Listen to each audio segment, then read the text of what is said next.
Yusra, I'm going to go ahead and make you host as well. Okay. Or co-host, so we can both host. Okay. And for everyone coming in right now, hello, welcome to our panel today. Thank you for coming. We're gonna wait maybe a minute more before we start to allow a few more people to come in, but we're excited to have you here.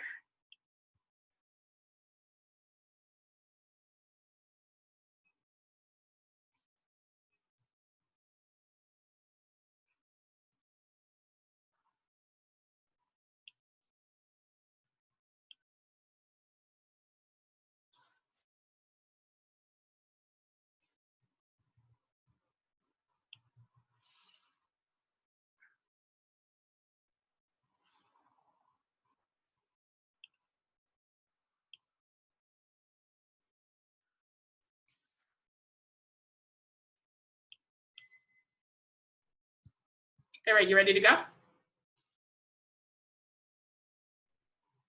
Can't hear you. Okay, sorry. Hi, everyone. My name is Yusra, and I'm a second-year medical student, and I'm one of the co-coordinators of the MAPS program in SNMA, so in the med school division. So Kalechi is my other co-coordinator, and originally I'm from Atlanta, so I came all the way from across the country. Awesome. My name is Kalechi. I am the other MAPS co-coordinator with Yusra through SNMA. I'm also a rising MS2, and I'm excited to be here with you guys. And I'll go ahead and introduce or help introduce the panel. The first person I see here is Courtney. Can you please introduce yourself? Hi everyone, my name is Courtney. I'm a rising MS2 in the UCLA Drew program, and I am from Los Angeles, California. Thank you. Then we have Enat. Hi everyone, my name is Anat. I am a rising first-year student at DGSOM, and I am from Seattle, Washington. Thank you. Then we have Fiona. Hi everyone, my name is Fiona, and I am also a rising MS2 here, part of the UCLA Drew program as well, and I'm from LA. Awesome. And then we have Liz. Hello, I'm Elizabeth Flores and Liz.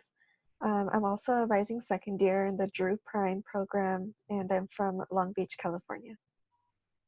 Thank you. And last but not least, we have Alberto. Hey everybody, my name is Alberto. I'm a rising second year as well, part of the Prime program, Westwood. And I'm from Bakersfield, originally from Mexico, was born in Mexico. Thank you. Awesome. So before we start, just a little bit of ground rules. I'm sure you guys all received the agenda for today. So we'll begin by each person in the panel telling their story, and then we'll end with questions. For questions, if you could please message me privately, unless you want the message to be seen by everybody. So I'm just gonna type my name in here in the chat box. That's my name. So if you could just, in your in the two section, just drop down and find my name, and then message me your questions, and I'll go ahead and read those to our panelists once that time comes. Or if you have any issues, just pop in the chat. Just pop in the chat. Anything else to add, Yusra, before we start? No, I think that's it. I guess the only thing we just wanted to emphasize is that questions would be at the end, but that's what, Kalechi said.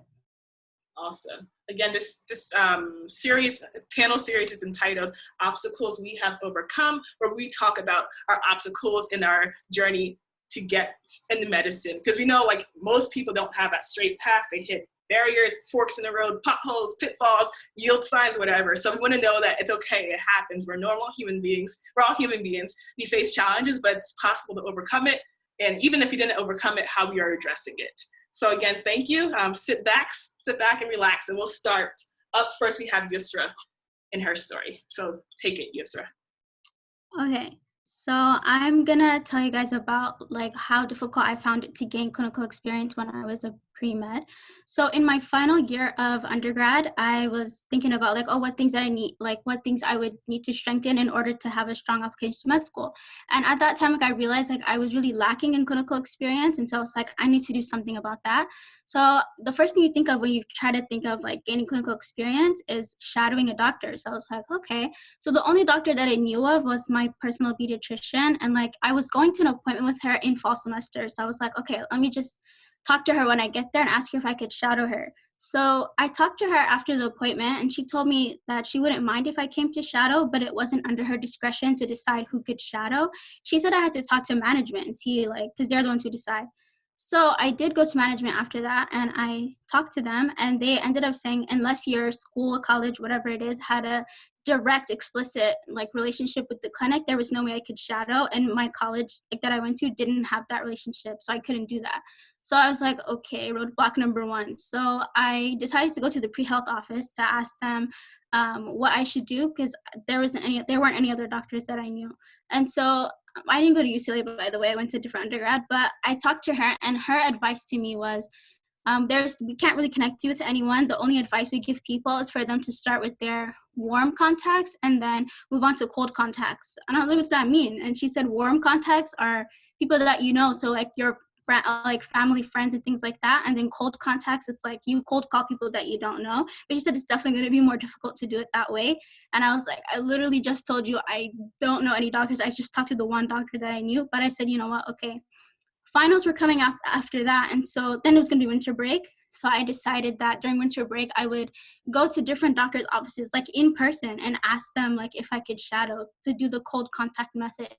So I actually went with my dad and with my resume. I printed out so many copies of my resume. And I actually ended up going to 16 different doctors' offices in person over 2 weeks of winter break. Originally, I thought I would only go to like 3 or 4. I was like, they would have to understand. I had a spiel and everything. I was prepared. I was like, and these people have been doctors. They had to go through the process from a doctor. They know that you need clinical experience. I was like, somebody's going to say yes. So at the end, like by the time I asked all 16, I got a no from most of them, but maybe like 3 or 4 said, we'll see. But like, what can I say? Like, that's really not a lead. They said, we'll see. What does that mean? So I come back to school. I remember it was like January. Winter break is over at this point. And I was planning to apply to med school in June. And I have no leads for how I'm going to shadow a doctor. So I was like, okay. I talked to one of my friends about this. She told me that she was like, oh, like, I know a doctor that lets pre-med shadow and you could shadow him and stuff like that. I was like, okay, perfect. Can you talk to him this week? She talks to him and she gets back to me and she's like, he said he's swamped with residents and medical students and this and that. And he's like, not really willing to have a pre-med shadow. And I was like, okay. So roadblock again. So I was like, now what am I going to do? In February, I got a call back from one of the doctors that I visited. And the receptionist was like, oh, like the doctor saw your resume, you can actually come in next week to shadow. So I was like, oh my gosh, perfect. So I go to shadow. He was fabulous. I really liked him and he really took the time to explain like his diagnoses to me and things like that. But I ended up having conflict after that with the times he was available. He was only in clinic once a week, every other week, and I ended up having a work conflict with that. So again, roadblock. So I was like, wow, I can't believe this is happening. I never anticipated this. Again, I was trying to apply to med school in June. So I was like, wow, okay. So actually, like that happened. There was a Black pre-med student, like an upperclassman who like made this program where he wanted to connect Black undergrad pre-meds with Black physicians in the hospital affiliated with the school. So I was like, okay, great. So we were assigned mentors like through this program. And so I got a mentor. She was lovely. I went to her office and like visited her and I talked to her about her experience in med school and stuff like that. But in order to shadow her in the hospital, I had to fill out so much paperwork. So I ended up filling out the paperwork and it took forever for me to hear back. First of all, I had to get all kind of signatures. Then it took forever to hear back. And when I did hear back, they wanted me to resubmit it. So I resubmitted the paperwork. And then by the time I heard back from them and said that my paperwork was approved, the person who approved my paperwork told me that the doctor, my mentor that I was going to shadow, there was some kind of a personal issue that she was having like in her personal life, right? And she said that I shouldn't contact her for the next couple of months, like I should give her space. I was like, and I understand. I was like, I really sympathize with that, but at that point it's already May and I needed to apply in June. So yeah, I the only clinical experience I had was when I shadowed that one doctor once when I was able to make the hours he was in the clinic. So how did I overcome all this? I was very frustrated by the end, but I decided I would not apply to medical school that year, one, because I was not going to be putting my best foot forward. I had limited clinical experience to explain, so it's like they wouldn't even know why I wanted to be a doctor if I had never even really been in clinic to say like why, you know? So I quit. I said I'm not going to apply that year. And then I knew I was taking a gap year because I was applying after I graduated. And I thought that like I was going to do like be a research specialist or do something in a wet lab. That's what I was trying to do for my gap year. But because I saw that I was unable to get clinical experience, I changed my mind and I decided to apply to like clinically relevant jobs. So like I applied to work in like blood labs and stuff like that, and a lot of clinical research jobs as well, so I could have patient contact. And again, even that was such an issue. It took a long time for me to hear back and stuff, but eventually I did get hired as a clinical research coordinator, and I had a lot of patient contact time. And that's what I ended up doing for 2 years, like after I graduated from undergrad. And so that was what helped me get clinical experience. But to get clinical experience discreetly from like shadowing a doctor, impossible. I was like, wow. So yeah, that's what happened when I was trying to get clinical experience. Oh, thank you, Yusra. Wow. Yeah, it's hard, and I feel like it must be harder now that we are in stay at home with Corona. But yeah, we definitely probably be questions. That's your question now, but later on we'll cover it.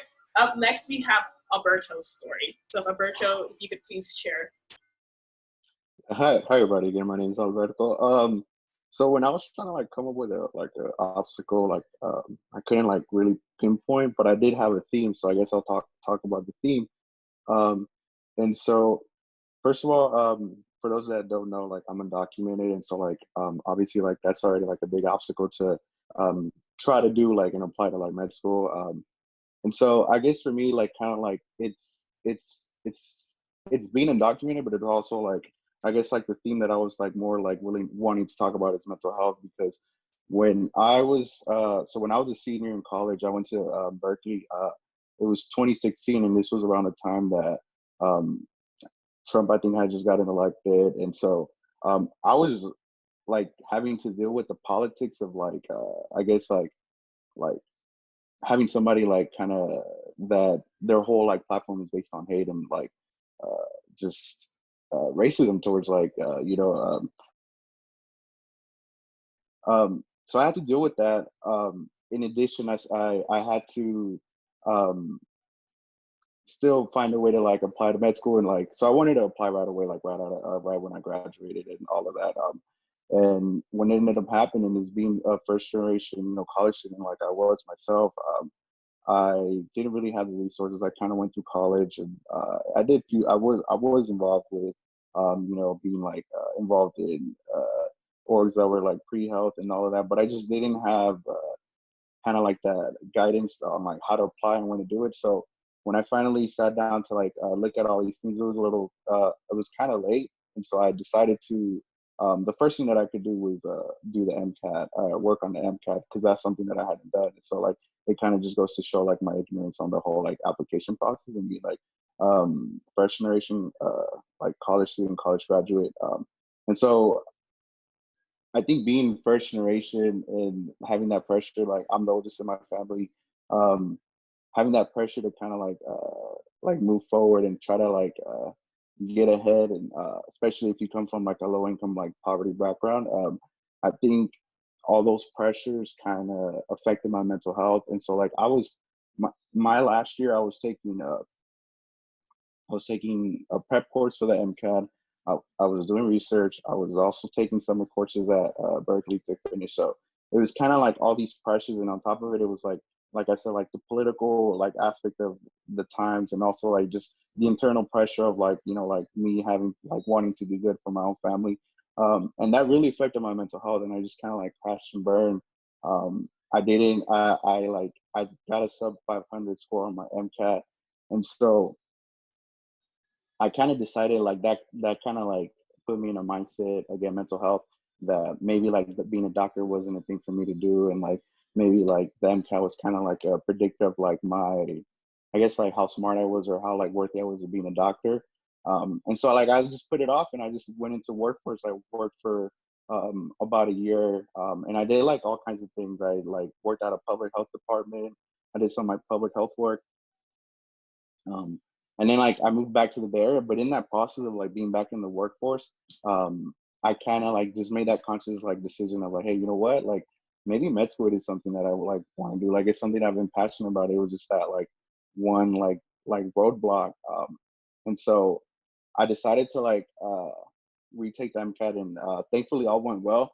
But then this was like again like this was like kind of like an internal struggle that I was having. But then like around the time that I like started doing all that, it was when like Trump actually took office, and he started doing like all these executive orders and all of that. And so it kind of like it was 2017, 2018 when I made it like the choice that I was going to apply to med school. So I had to deal with like all this like side stuff, and like in addition obviously to like my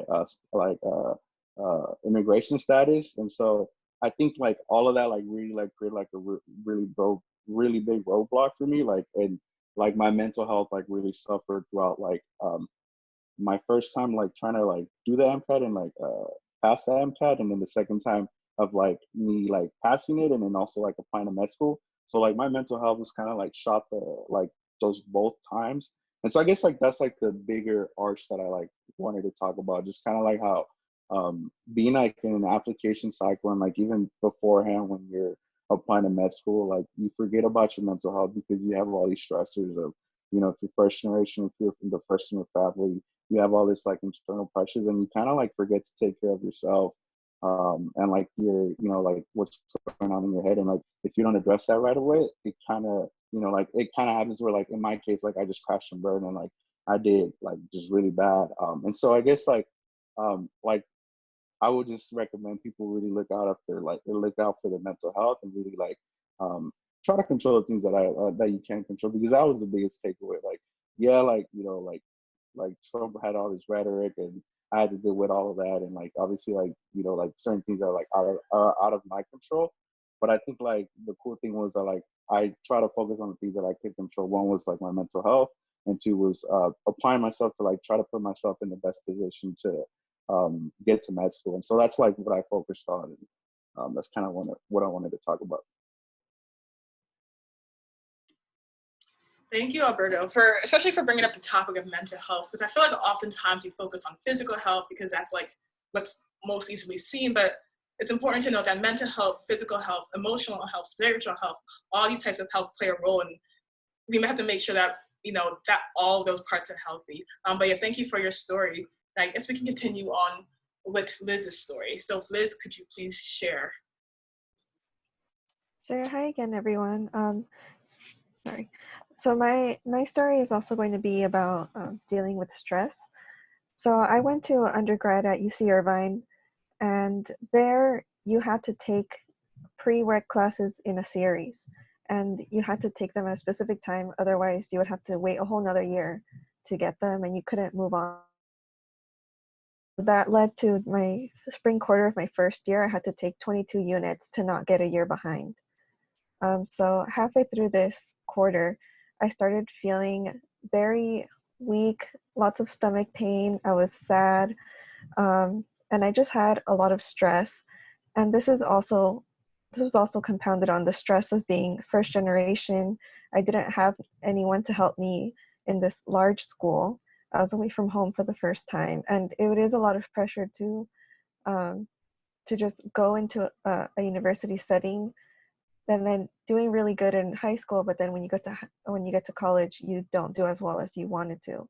So I was just very like, okay, I have to do better, and this led to a lot of physical manifestations of stress, but I didn't realize it at the time, and no one else did either. So all of this pain that I had kind of led me to the ER twice, and I fainted a few times, and I ended up getting a lot of procedures done that were not necessary because it wasn't getting to the root of the problem, like endoscopies, and everything was normal. So this led to a lot of problems that quarter, but luckily it was the last quarter of the year. So after that quarter was over, it was summer, and I slowly recovered after that. So about 4 years later, I had graduated. I had been, being from a low-income background, I had to work 40 hours a week. I was trying to do research at the same time because since I was also working in undergrad, I didn't have a lot of extra time to do research and stuff during school. So I was doing research. I was also volunteering, and I was also trying to take the MCAT. This also was compounded with the fact where after you graduate, all of my friends, I guess, they all went home, like I went back home. And so I was feeling pretty lonely at the time. And also, again, feeling overwhelmed and alone. And so the same kind of physical manifestations started happening again. But this time I was like, this can't happen to me right now because I had recognized that it was the same kind of thing, and I was just like, it can't happen again because I just knew I was not going to be able to function that well. So I ended up going to my primary care, and I was like, my stomach hurts a lot, and I don't really know what's going on.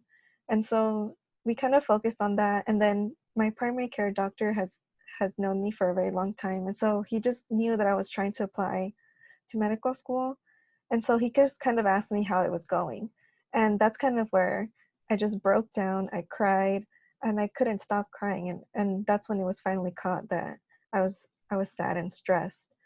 So I don't think it was, I think that that was like the moment where I was starting to realize that it was stress, that everything I was feeling was actually stress. It wasn't something else.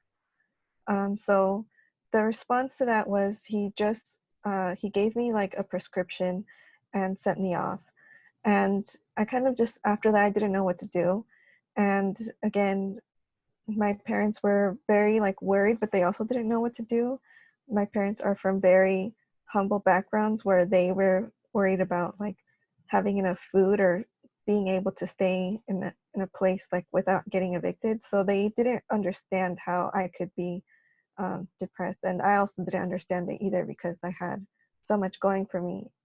Um, so what I ended up doing was I just started taking more breaks because I realized that this was not sustainable. I couldn't continue this. And no matter how hard I worked, this would not let me continue. So I started taking more breaks. I hate exercise, but I started exercising once a week. And I think a big part of it was just being lonely. And so I started reconnecting with my friends from my hometown. And that gave me a lot of support. And they were and so I think that finding connections is important, and then letting people know that you're not doing okay is also good, especially your friends. And so I think recognizing my symptoms of when I'm stressed has really been life changing. Because now when I start to feel these things, I don't panic like, oh my God, something's wrong with me. But I know that, okay, I'm working too hard. I need to do something to relax. So some things that I do is now I now in like quarantine times, I go for a walk and to like get a frap, or I paint sometimes at home. And so those are some things that I think just recognizing when you're stressed and giving yourself the time to or really helpful because that way you can continue working towards your goals. Thank you so much, Liz, and thank you for your story. So, and that brings me to, I think, a really important point, having non-negotiables. So just having something that you cannot negotiate on is really important for your overall health. Say like planting or walking like Liz, or just having that to, kind of center you when you're feeling stressed or, whatever, whatnot. But yeah, thank you so much. And then before we go to the next person, I just want to comment. So I am receiving your questions. I'm just not going to answer because I don't want to mess up the stream of questions coming in, but I see your questions and we will address them. We will answer them once this part is over. Up next, we have Enat. Am I saying that right? Enat? Enough. Okay. All right. Can you please share your story? Yeah, my name is Anat. I just want to acknowledge the fact that pre-med is very difficult and requires hard work both inside and outside classes. So you guys all should be very proud of yourself and where you are in your own journey. So I guess my story is I moved to the US from Ethiopia when I was 13, so for high school. And I learned how to speak English throughout high school, learning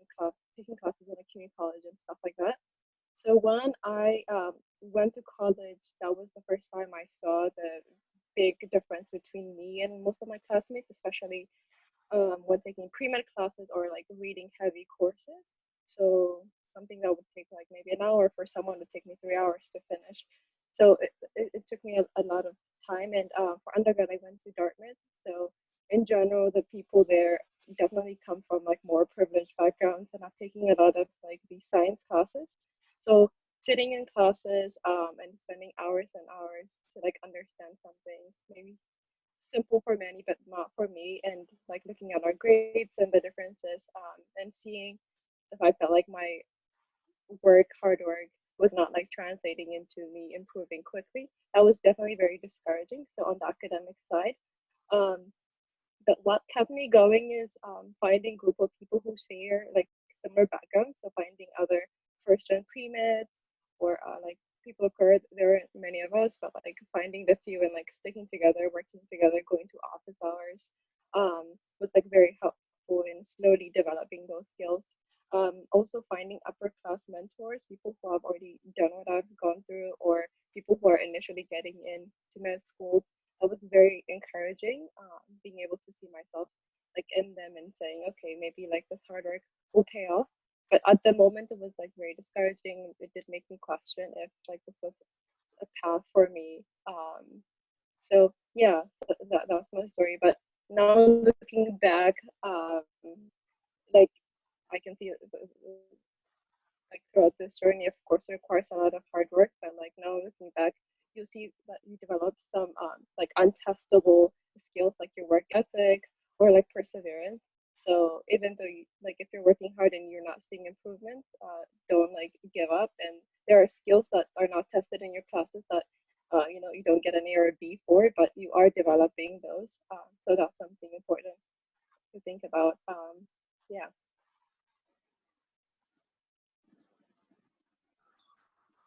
Thank you so much for that. And that, yeah. So and again, I'm just like bouncing off of each person's story. I don't want to take up too much time, but yeah. So just know that none of that's defined you. A grade or what, none of that defines you as a person. You are who you are, and it's again, we all been through this process. It's a tough process, but just make sure to remember along the way that none of this stuff that they judge you on define you as a person. But thank you. Next we have Fiona's story. Fiona, please. Hi, everyone. I guess I want to start by saying thank you guys all for being here and listening to all of you guys' stories. I think we have a lot of similarities in I guess the difficulty of the path that we've all chosen. So I guess for me, it has been I've always known that I wanted to do this. You know, I always knew I wanted to be in medicine. But I definitely had a period of time where I was second guessing that. I think it's because, you know, at some point the reality of how much you have to work for this hits you, and you make a decision whether or not you want to really go for it. So for me, I went to USC for undergrad, and after I graduated in 2016, like in my head I was like, I'm gonna go straight into med school. Like that was always my plan. But it didn't really work out that way. And funny enough, at that time, I was taking a lot of classes that teach you about healthcare in general. And I was learning more about our healthcare system.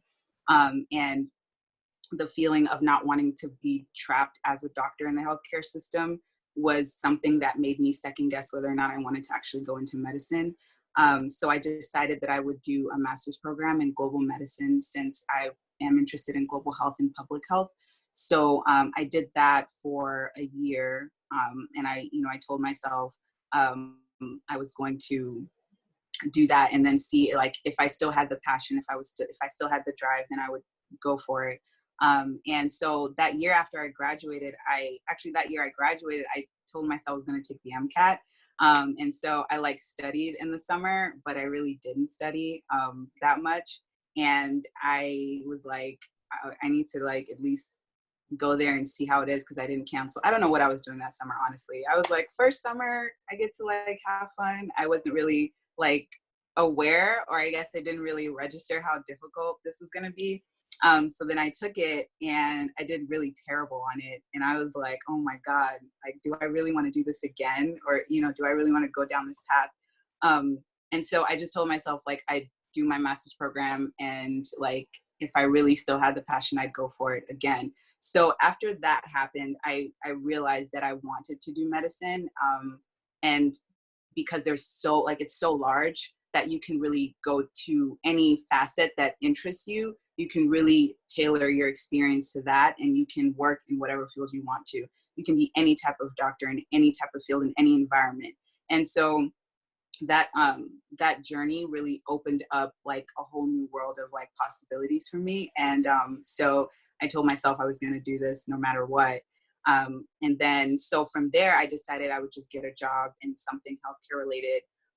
Like, you know, like you guys were talking, like Yusra and Alberto, you guys were saying like, oh, you did jobs in like medicine, something medical related. I tried to do that too, because I felt like that would be the best way for me to, like in practical terms, see what other subsets of like medicine or healthcare there are and how I can understand those parts. So I got a job as a clinical data specialist, and it was for this company called Dr. Evidence in Santa Monica. At the time, I was living in East LA, and I had to like drive there every day. I worked full time. It was a pain, like just traffic on the 10 back and forth. It was like, that alone was really stressful. And, you know, I told myself I would use that time to one, like do volunteering on the side, you know, make some money, get that experience, but also use that time to study and prepare for taking the MCAT in the next year. So that was my goal. And I had totally decided that, you know, I wasn't going to like go part-time to study for the MCAT. So what I wanted to do when I was around that time was like October, November, when I wanted to start studying, because I would take, I think it was like April, May.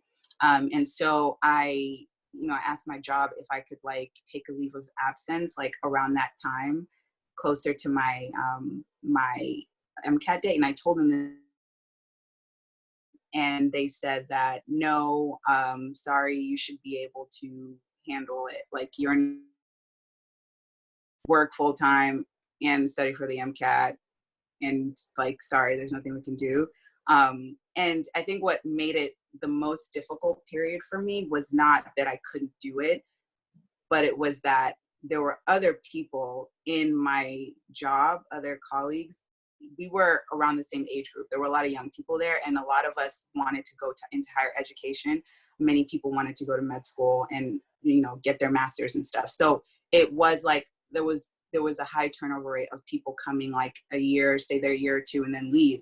So a lot of us were studying for the MCAT or wanted to like go in that route. And there were people that I knew that got time off to do that. But for some reason, I wasn't allowed to. I was supposed to be able to do it all.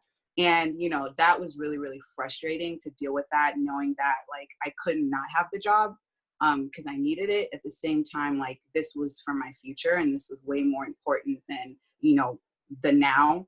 But, you know, it didn't matter to them. So I was really frustrated, but I told myself like I would just have to just do it, because there's like, you know, I just have to do what I got to do. So I just, like, I would wake up at like 5 a.m.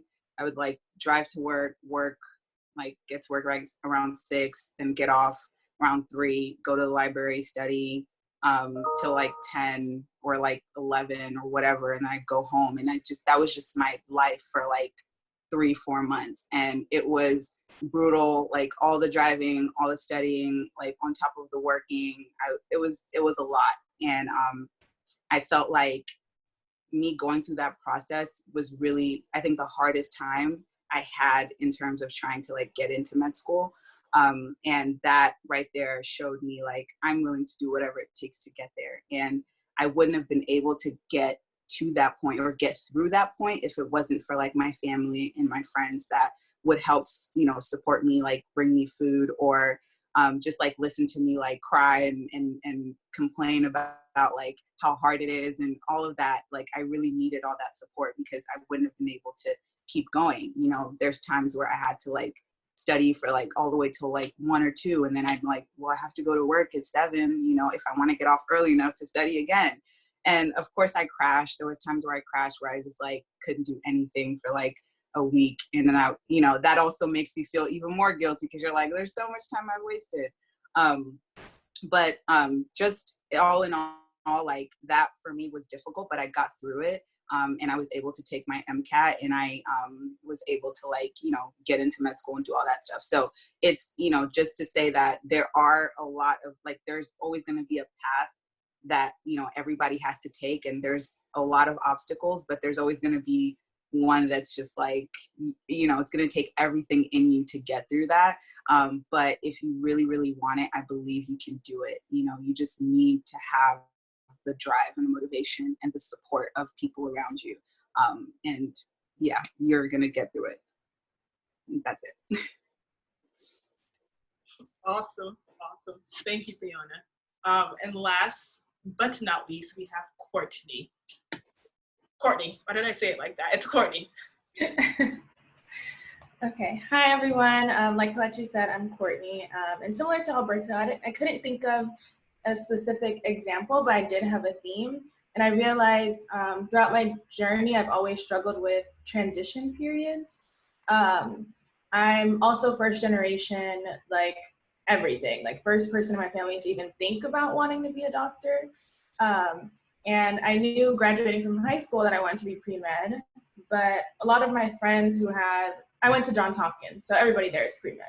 And a lot of people there are like multiple generation doctors. They went to boarding school for high school, and they have just all these connections. So they went in knowing like, I'm pre-med, I need to shadow, I need to take X, Y, and Z courses, I need to do this, I need to do that. But I went in like, I'm going to college, like, let's just see what this is like. So that was hard for me because I didn't have that background knowledge to know like, okay, I'm trying to be pre-med, this is going to be a super long journey, so I need to like get my head in the game. And then the same thing happened when I was graduating and going to go to medical school. I knew when I graduated undergrad I was not ready for medical school. And everyone, like I said, everyone was pre-med. I have like 5 best friends in medical school right now. So everyone's always talking about it. And it was really embarrassing for me to be on this track, but also not really know everything that I needed to do. And at the same time, because I didn't know everything that I needed to do, I didn't even know what questions that I should ask. Like I didn't know how long people generally studied for the MCAT. I didn't know that there were primary and secondaries and then interviews when I was graduating from undergrad. Like there were so many things that I didn't know. And of course we have like our pre-med office. Going to them was kind of disheartening because they think because I don't know, I'm just not prepared, opposed to trying to help me get prepared. So all in all, transition periods were always hard because I didn't have, kind of like what Yusra was saying, I didn't have those warm contacts to hit up and say, what should I be doing right now? It was kind of just me on Google trying to figure out what I should be doing. But to overcome that, I realized that I had to get out of that prideful mindset of like, I can't let people know that I don't know this. Because if I would have stayed in that mindset, I would not be where I am today. There would have been no way I would have been able to apply to medical school without finally admitting like, I don't know what my next steps are, but I know someone who can help me. So asking for help has been super huge for me. And then just getting the skills, Inat mentioned like we all develop skills. And one of the skills that I developed was like finding a solid support system no matter where I am. Because I'm born and raised in LA, I'm an only child, flew to Baltimore for school to live for 4 years. And that was super hard. I didn't know anyone there. But I soon found out how to pick out the genuine, authentic people that will be there for me and help me support myself on my journey while also giving support back to them. So that's how I got through that transition from high school to undergrad. And then for undergrad, to now, I did a post-bac program, which really, really helped me. Like I had an MCAT prep course. We had mock interviews. They read all of our primaries. They read all of our secondaries. So just seeking help and like really trying to understand what resources are out there for me as a first gen, as a Black American woman trying to go into medicine have been really helpful in me overcoming those scary transition periods. And obstacles are always gonna come. I'm gonna have another transition period when I have to get ready to start applying to residency. And thinking about that it's like, I know that's gonna be one of my bumps in the road. So thinking about it is a little scary, but at the same time, I've developed like, I know it's not gonna like slap me in the face one day. Like I know it's coming. So now I have all this time to prepare. Whereas my other transitions, I wasn't as aware that that it would be such a hiccup. So yeah, that's my story. Thank you, Courtney. Thank you all for sharing your stories. Wow. I'm moved just sitting here listening to it. I guess we can get, one second. I guess we can start with our questions. We do have a numerous amount. So I'm gonna read it off in order of time it was sent to me. So the first question is, and I'm keeping these questions anonymous just in case you guys don't want your names to be called out. But somebody said, if I am hoping to apply to medical school and I would like to get clinical experience, would I need to shadow a doctor? Does shadowing a nurse practitioner count as clinical experience?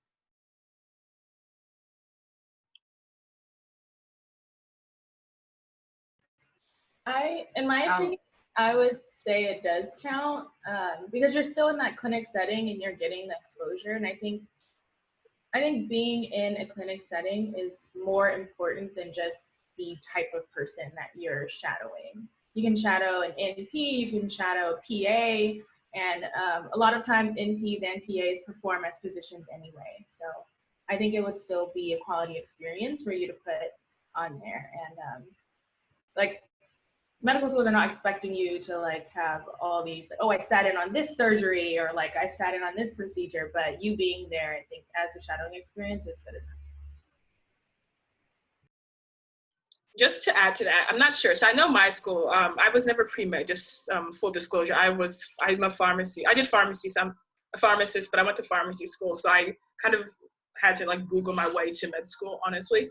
But yes, I know my school, we did a committee letter, and the committee letter is, sorry, the sirens are going off. But basically the committee letter is they compile all of your letters of recommendation into one large letter. They kind of like consolidate it. And my school required that I had an MD, or sorry, a physician letter of recommendation. Physician write my letter of recommendation. So that's something to keep in mind though, that you still might need to have like physicians on hand to write your letter of recommendation. But yeah, honestly, what Courtney said, like any experience is great experience. If you can get a physician, that would be great too to help you with your letter. I mean, to add to that, like I also, like some of the schools that I applied to, especially there was like one that I like really wanted to go to, they needed me to have an MD letter as well. So I think that you, like if you have the chance to shadow an NP, definitely shadow the NP, but make sure you see like the requirements of the schools that you're going to apply to, because some of them, they do need an MD, or like they would highly recommend an MD letter, and you don't want to just, oh, it's recommended, I don't have to do it. You need to put your best foot forward. So definitely try to get, well, at least what they recommend. Thank you. I think we can move to the next question. Okay, specifically for Yusra, where did you find your clinical, I guess anybody can answer this. Where did you find your clinical research job or your clinical research job? How'd you find that specifically? Yeah, I can answer that. I mean, that in itself is another obstacle. I could tell a story about that. I mean, it took for like, I applied to over 50 something clinical research jobs, like literally like 55 or 56. And I didn't hear back from anyone until 6 months later. I was in limbo for a long time. I didn't know what I was going to do. So I sat for 6 months in my house, was like, I'm not even really sure. But I did hear back from 2 out of the 55. And one of them hired me. One of them said no then, and then one of them hired me. And so it was by cold applying. So like there's a hospital affiliated with my undergrad, like there's med school as well and all that. So I applied to so many jobs at that hospital because there's so many research labs and stuff like that. So I cold applied to them. I had no connection, nothing. I just applied. And I waited 6 months to hear back. So, yeah. A lot of perseverance. So again, just to note, you'll be ghosted a lot sometimes. Like, don't take it personal, because we're just all busy and it's hard to respond to every single person, especially if you don't have a connection with them. Persistence is key in this journey. Next question. So my clinical experience has only been shadowing DO, MD, and PA for 2 days, and or so in working as a behavioral technician for children with autism. I'm applying for a career change or post-backs this school year. Would they need more shadowing clinical experience for me?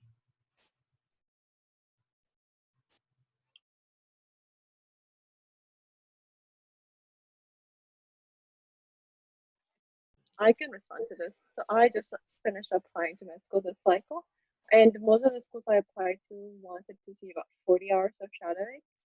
Not everyone, but most of the schools I was thinking about. So it might be helpful to have more hours. But shadowing is also considered as like a clinical exposure. So. Thank you. Does anybody know if it applies to a post-bac as well? If they need, I think this question is specific to post-bacs. Post-bacs need clinical or shadowing experience? I don't think you need shadowing experience to, oh, sorry. Okay, we'll get back to you, Courtney, on that answer. All right, next question. This is a good one. How do you balance all of your extracurriculars while also doing well in classes? Good question. Time management tips.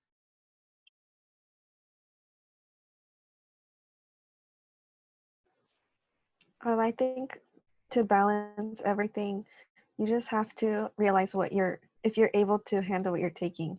Make sure, I think you can load yourself up, and if you start feeling overwhelmed, that's kind of a notice to drop some things or step back from some things. It's better to do 1 or 2 things very well than to overwhelm yourself and kind of not have really deep experiences in the things that you're doing. Yeah, I would say focus on your grades a lot, because another reason that when I graduated was very stressful for me was because I didn't do as well GPA wise. I was like, okay, my redeeming factor has to be the MCAT. So that was just like so much more stress. And so just focus on getting your basics down and try to have only 1 or 2 extracurricular activities that you can be really involved in. And also have time for yourself so that you can recharge and do all of that very well. Thank you. So for the sake of time, we have a bunch of questions. So I'm going to just speed through them. Sorry, Courtney, you're back. Yeah, okay. Sorry, I'm technically working right now, so that was my Google line. But no, I don't think you need clinical experience to apply to post-bac, especially if you're applying to a career changer, so they know like you were not already doing this. I just wanted to finish that up. Thank you so much. Thank you for double tasking. Is that a word? Anyway, multitasking. There we go. Would you say research is necessary for med school? Research prior to med school is necessary?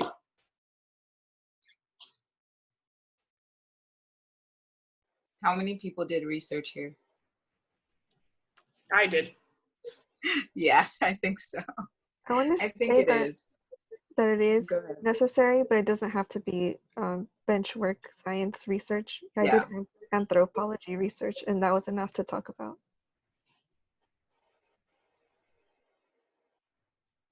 Thank you. I think we probably gonna get a gap year question here, so I'm gonna save my gap year spiel. But next question is, okay, this is for Fiona, I believe. Where did you get your master's in global health from? I can tell you this answer, but I want Fiona to answer this question. USC. I did at USC too. So she did undergrad and grad school at USC, but now she's at UCLA. So. Yeah. No, I love it. I love it. All right. And then this, Fiona, another question. What classes did you take that taught you about the healthcare system? It was part of my one of my required courses to get my degree in health promotion and disease prevention for undergrad, and it was like intro to healthcare. Like it was just like intro to healthcare in the U.S. And one of our projects was to compare the healthcare systems between like another country in the US. And that was like the main, it was like a class where you didn't really have tests. It was like, we're all kind of working towards this like main end project. So like, that was basically the whole class. And this was when I was like a senior. So we were just like basically learning and just watching videos and reading articles on different types of healthcare systems and all that stuff. So I really started to understand like how like there's so many areas in which we fail so much, which I'm sure a lot of us like know. And, you know, being a doctor, like wanting to do more and help fix a lot of these things, it's hard to as a doctor. At least that's what I was thinking in that mindset. I was very discouraged.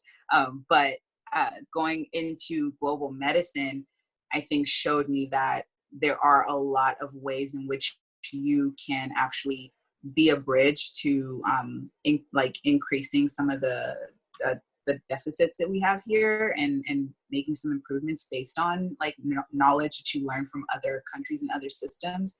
And I think that is what I would want to do now.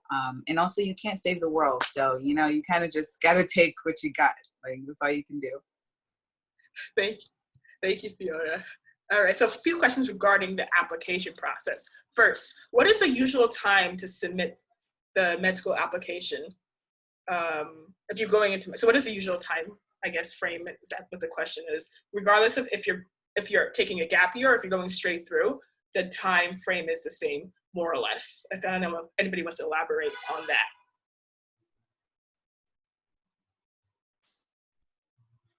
So right now, because of COVID, everything is kind of pushed. But usually the application opens, I think, on June 1st. That's where the primaries, where you put in information about yourself, extracurriculars, and like your primary application, which is like one statement on why you want to be like a physician. Once you submit that, it will take them about 2 to 3 weeks to process that and to send it to different schools you're interested in applying to, and each school will get back to you and give you like a secondary about like 2 to 3 essay questions. And then usually, I don't know if there's a formal rule, but they want you to get back to them in 2 to 3 weeks with your secondary application. And then afterwards, slowly for different people, it's different, but you might get interview invites like from October to March, and it really varies from school to school. But each school should have information about the timeline on their website. Mm-hmm. So typically, say if you want to matriculate or start school this coming August or this coming September in 2020, you would have to have submitted your primary applications June of 2019, and the process goes all the way throughout. You interview up until like March or April of 2020 to matriculate in August of 2020.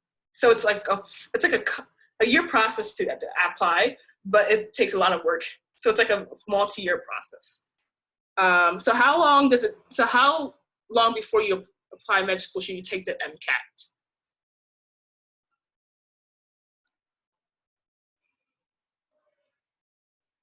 So I believe I can answer this one. I believe most schools have a 3-year limit. So if I take the MCAT, say I'm an undergrad, if I take the MCAT today, and get my results back in a month, it's valid for 3 years.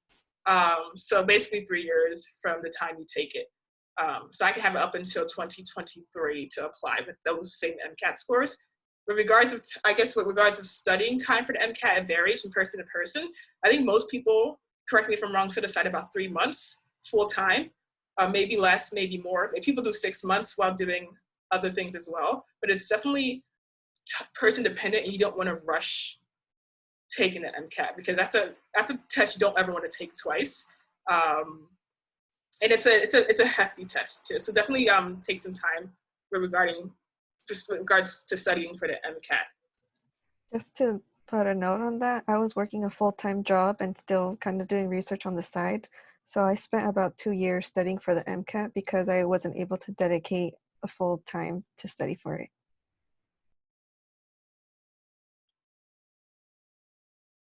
Okay, must you finish all of the pre-med course requirements before submitting your school app, or can you slowly finish all of them by the time of your senior year?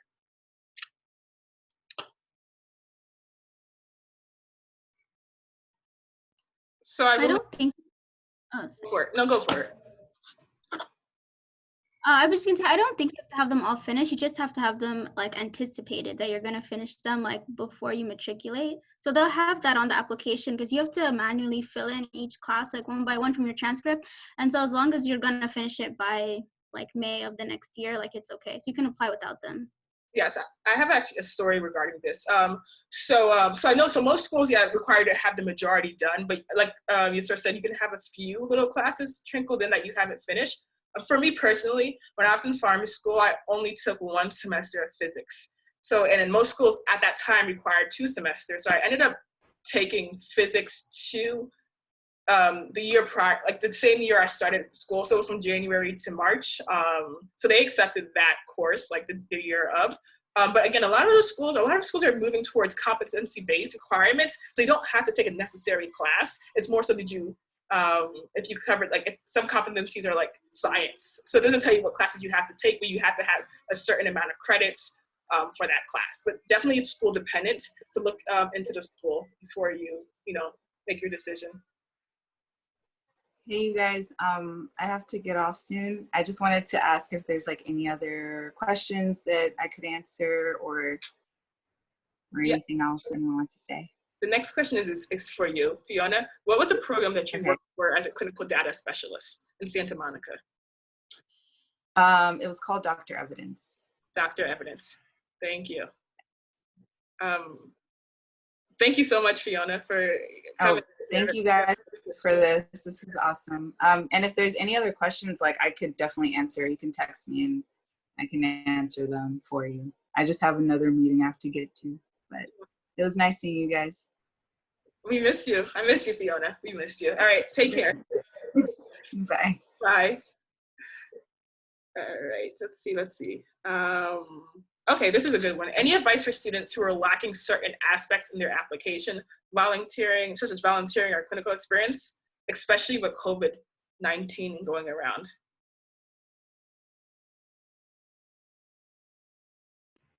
I'm sorry, Colette, can you read that again? Any advice for students who are lacking in certain aspects of their app, like volunteering or clinical experience, especially with COVID-19 going around? Yeah, so I'm not, at least if you're in LA, there's this, I don't know if they're a program or like a group that was created called LA COVID Volunteers. And they take volunteers from everywhere. So you can volunteer with them as undergrads. And it's not like, you're not gonna be volunteering with COVID patients. It's like, I know some of them was at a volunteer event I was doing. We were just handing out produce to one of our housing developments in LA. Kalechi's laughing because I've told her some stories about that. But so you can like pass out food, you can help providers who now no longer have childcare because everything's shut down. I know some of my friends were doing like babysitting, dog walking. So if you're in LA, I would suggest that you look into LA COVID Volunteers. And just any organizations. I'm volunteering from home. So like sometimes there are things that just come up, but LA COVID Volunteers is a very good thing to look into, or if you have any service projects going on in your area. Because there are definitely still people out there volunteering despite like the COVID quarantine pandemic stuff. Thank you, Courtney. I want to be respectful. We want to be respectful of your time. Just to add a few things, we do have a resource document Yusra and I created that we can add that to the document and send it out to everyone who signed up for the Zoom call, as well as we'll send you follow-up information. And I'm sorry we weren't able to get to a lot of your questions, but again, we'll follow up with you guys in an email, kind of addressing, I'm trying just to summarize everything. Yusra and I want to thank our panelists for coming out and sharing their story and giving advice. We want to thank you all for coming and joining our event. Thank you so much from the bottom of our hearts. This is awesome. sorry, one last thing. Thank you guys so much for coming. We're like so excited to have hosted this. There's also like a post-session survey that's at the end of the agenda. So if you guys could fill that out for us, see how we could improve for the future, that would be great. Thank you so much, everyone. Thank you. All right. Bye-bye.